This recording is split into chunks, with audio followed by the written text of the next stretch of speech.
In the news tonight, His Majesty the King addresses the 68th session of the UN General Assembly, focusing on global security, saying it will be long be shaped by what is happening right now in the Middle East. The U.S. President urges the United Nations to back tough consequences for Syria if it refuses to give up chemical weapons, and says Washington is ready to engage diplomatically with Tehran. And Syrian armed forces step up security on the streets of Damascus, adding more checkpoints following a series of bomb attacks on government buildings in the past months.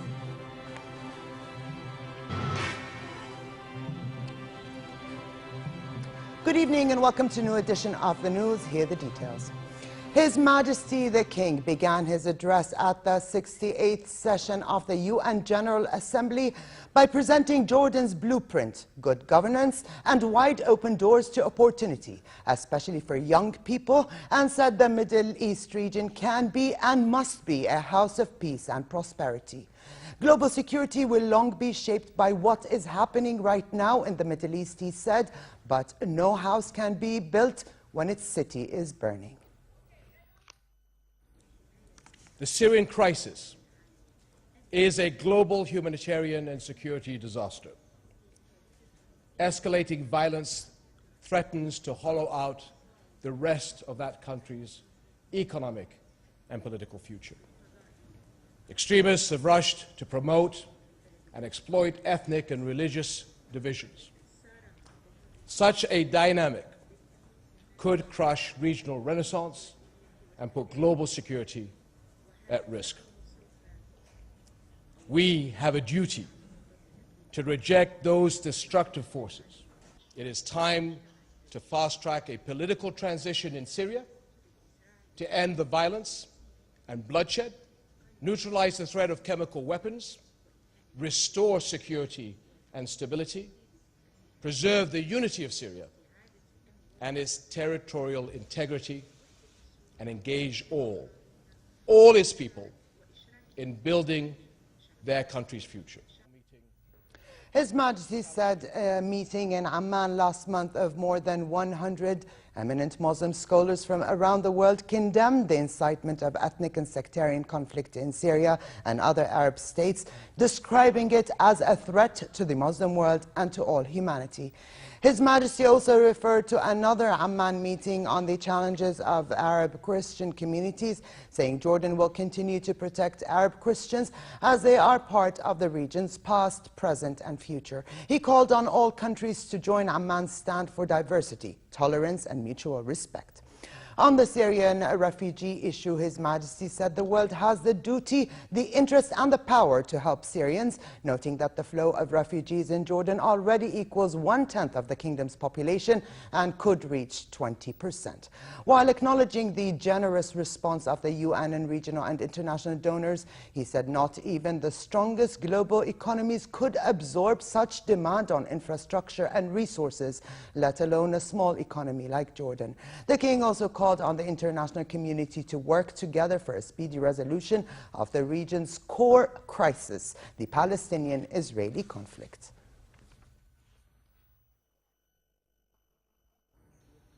The talks that began in July show that progress can be made with willing parties, determined U.S. leadership, and a strong regional and international backing. We commend the President of Palestine and the Prime Minister of Israel for the bold decision to resume final status negotiations. We urge them to stay committed to reaching an agreement within the set time frame. Let there be no actions that can derail what is still a fragile process. And this means no continued settlement construction and no unilateral actions that threaten the status quo in East Jerusalem and its Muslim and Christian holy sites. Such threats would be a flashpoint for global concern. His Majesty ended with a call for building the Middle East in global partnership, saying that with every country that is more prosperous, with every neighborhood that is safer, and every person who has more hope, the entire house of humanity grows more secure. President of the 68th General Assembly opened the debate, which kicked off today in New York and will run through the 24th of this month. Brazilian President Dilma Rousseff was the first to address the Assembly, followed by U.S. President Barack Obama. Over the coming week, heads of state as well as government and other senior officials will present their views about pressing world issues.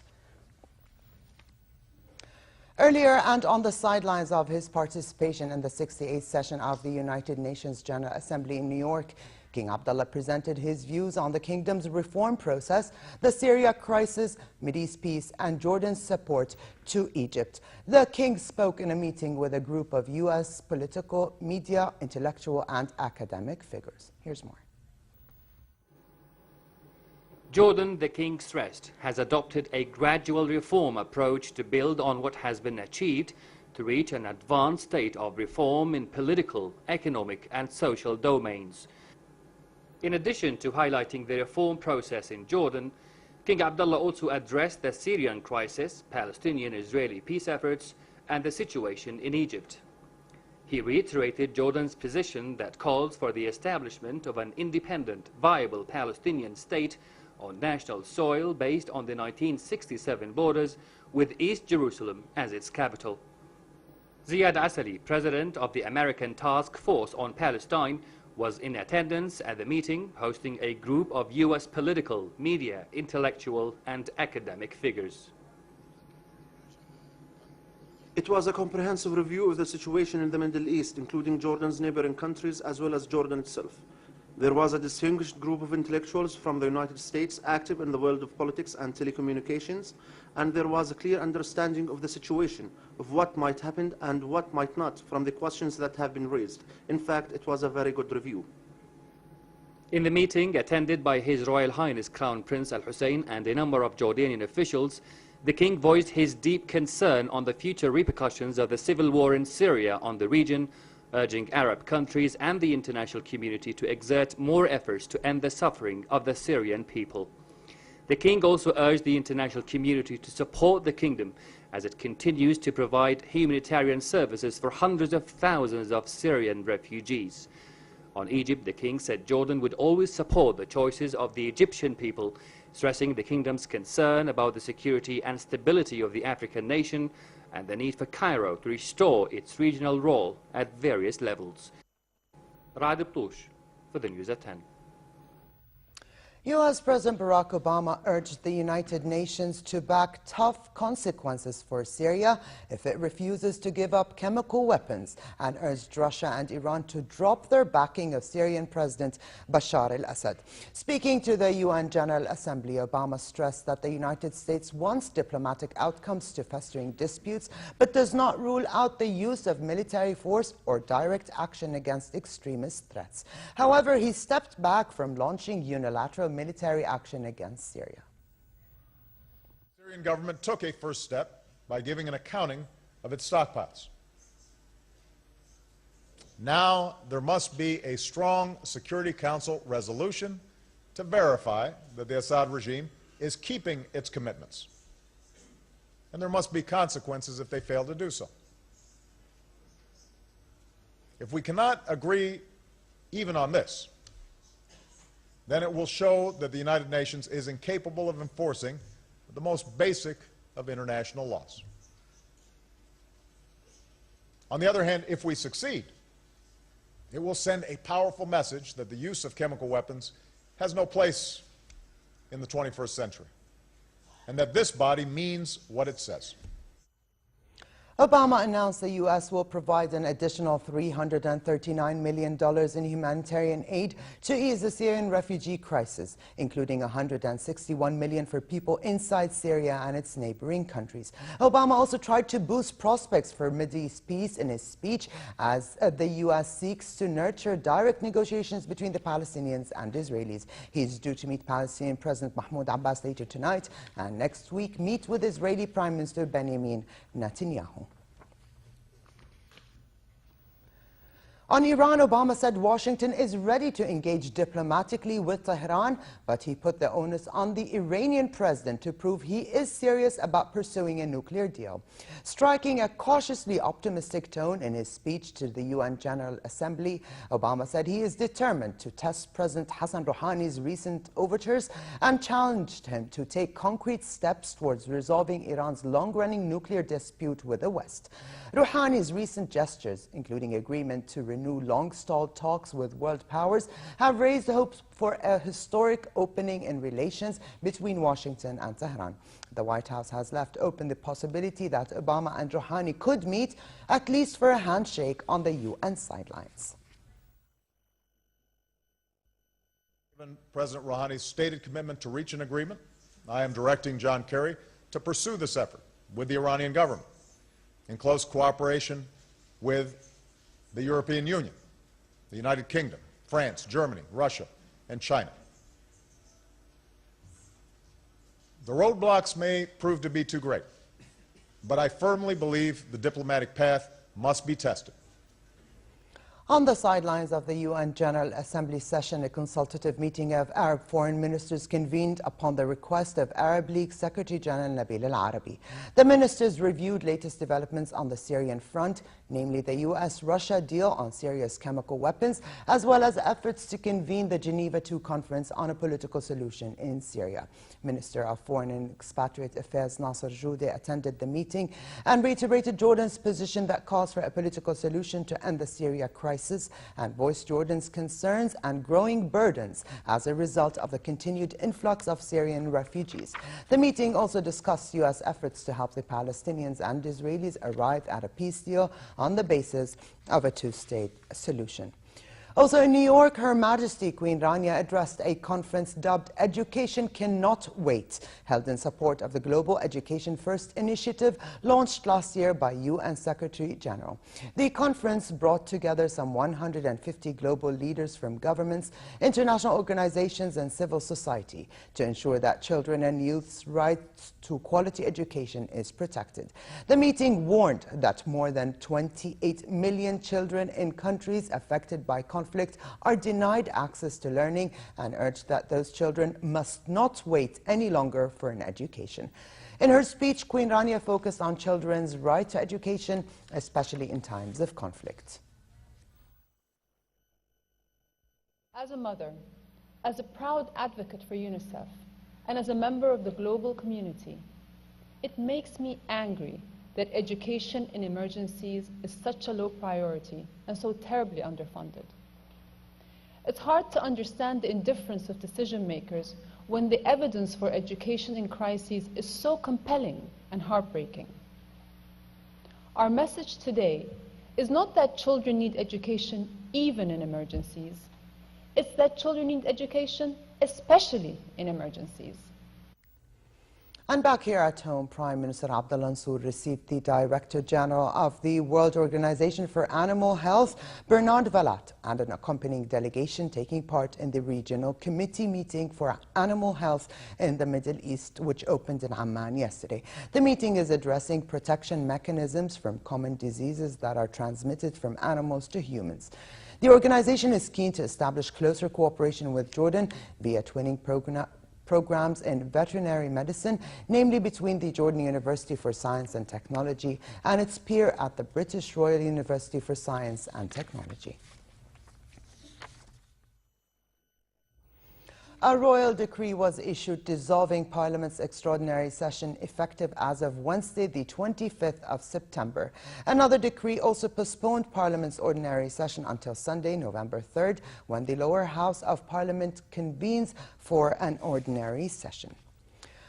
Over to Syria. Syrian insurgents pressed a new assault in the strategic heavily defended southwestern suburbs of Damascus, saying they aim to break an army blockade of rebel-held areas.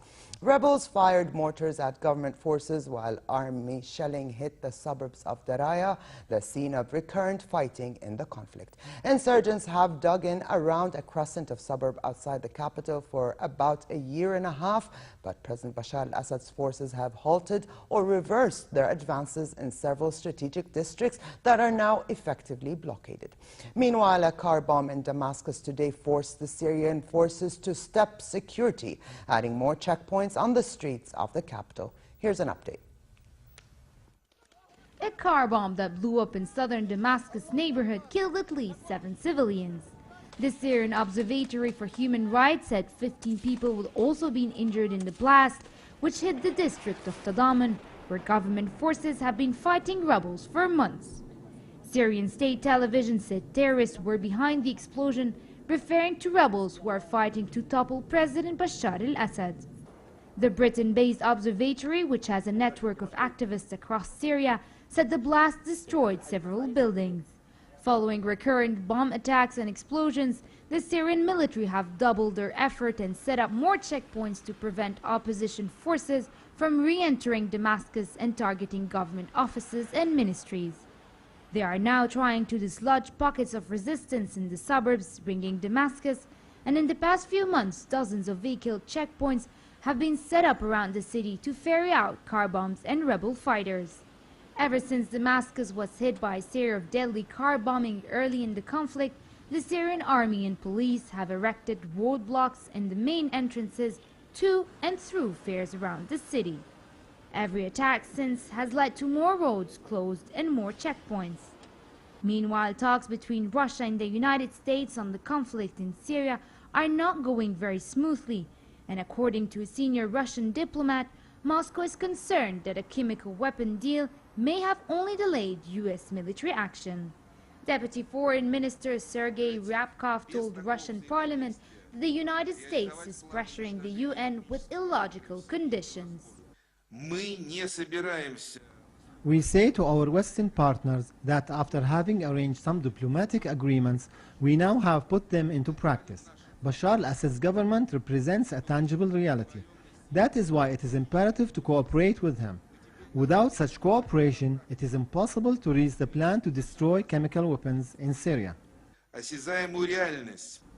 Russia hopes the UN Security Council will reach agreement this week on a resolution supporting a deal for Syria to abandon its chemical weapons, but Ryabkov is saying there is no guarantee. Farah Ajlouni for the news at 10. Kenyan President Uhuru Kenyatta said his forces have defeated the militants from Somalia's Al-Shabaab who attacked a Nairobi shopping mall on Friday. The gunfire attack, according to the Kenyan president in his statement today, has killed at least 71 civilians and 6 security personnel, with more bodies still to be recovered. 5 militants were killed and 11 are now in custody, as forensic experts are working to identify nationalities of the attackers. Intelligence reports suggested Americans and a British woman were involved in the attack. Somalia's Prime Minister Abdi Farah Sherdon called for international support to combat the Al-Qaeda-linked group. A 9-year-old London schoolboy has become the youngest person in the world to pass a university-level piano diploma. Curtis Elton will release his first album in November, where he will play pieces by composers including Mozart and Bach. Curtis began playing the piano at age 3, and just last year he became one of the youngest pianists to pass his grade 8 exam. Curtis takes after his concert pianist mother, who herself was the youngest person to gain entrance to the Guildhall School of Music when she was just 8. You start from there, but think with a line of how you did your Schubert.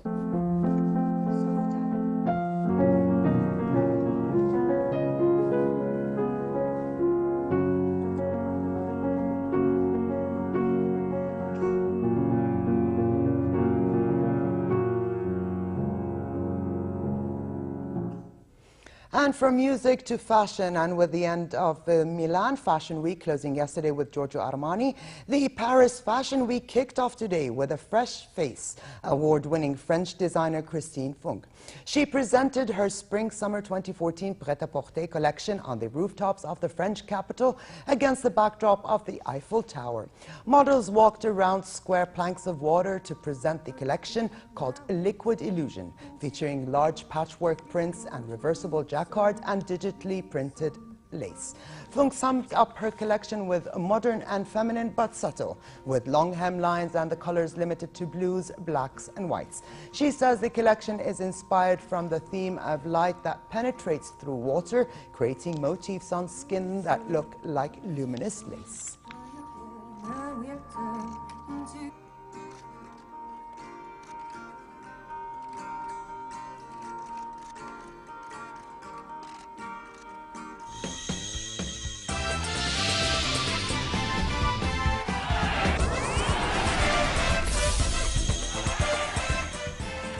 Real Madrid continued their training today ahead of their La Liga match against lowly Elche tomorrow. However, they will be playing without Gareth Bale, who picked up a minor injury on the weekend, but should be fit for next Saturday's derby at home to Atletico.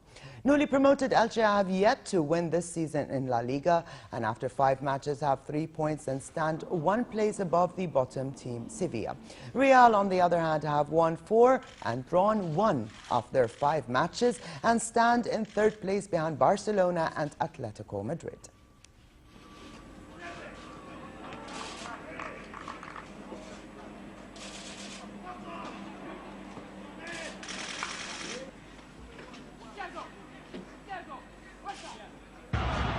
In Argentine football, Maxi Rodriguez scored a brilliant solo goal to give Newell's Old Boys a 1-0 win against Racing Club. Newell's are top of the Inicial Championship, the first of 2 in the Argentine season, with 17 points from 8 matches. San Lorenzo have 16 points, followed by Arsenal, Gimnasia del Plata and Argentinos Juniors on 14.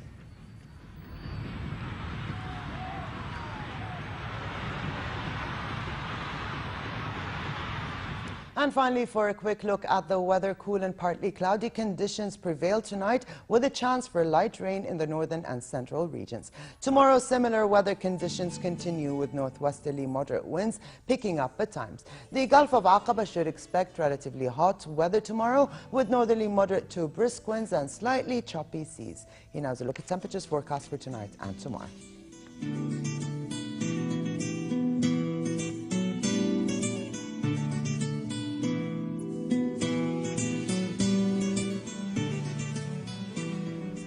And to close, his reminder of the day's top stories. His Majesty the King addresses the 68th session of the UN General Assembly focusing on global security, saying it will long be shaped by what is happening right now in the Middle East. The U.S. President urges the United Nations to back tough consequences for Syria if it refuses to give up chemical weapons, and says Washington is ready to engage diplomatically with Tehran. And Syrian armed forces step up security on the streets of Damascus, adding more checkpoints following a series of bomb attacks on government buildings in the past months.